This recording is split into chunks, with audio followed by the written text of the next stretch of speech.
પશ્ચિમ બંગાળ વિધાનસભાની ચૂંટણીને લઈને રાજકીય ગરમાવા વચ્ચે હવે સુરતમાં પણ આ જંગમાં સક્રિય બન્યું છે. મમતા બેનર્જીને ટક્કર આપવા માટે ભાજપે માત્ર બંગાળમાં જ નહીં પરંતુ હજારો કિલોમીટર દૂર સુરતમાં વસતા બંગાળી મતદારોને ધ્યાનમાં રાખીને ખાસ વ્યૂહરચના બનાવી છે.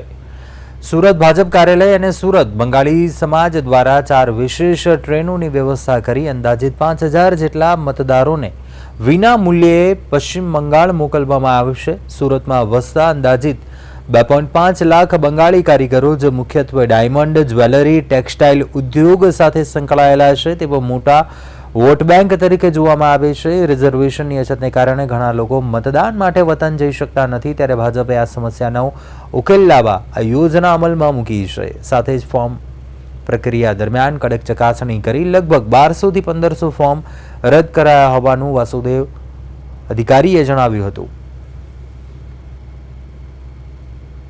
पश्चिम बंगाल की तैयारी हो चुका है लगभग 5000 वोटर को भेजने की, और यहाँ पे हमारा 50 आदमी काम कर रहा है. 25-30 आदमी तो बाहर काम कर रहा है एवरी डे, और यहाँ पे 25-30 आदमी काम कर रहा है सुबह से शाम तक. खाली वोटर को छानबीन करना और बीजेपी का ही वोटर होना चाहिए, ये दिमाग में लेके ही हम काम कर रहे हैं.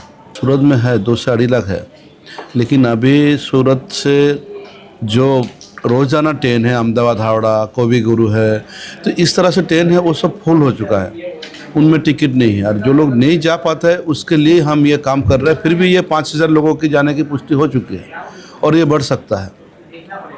और बस इस बार मोदी सरकार परिवर्तन चाहिए वहाँ पे.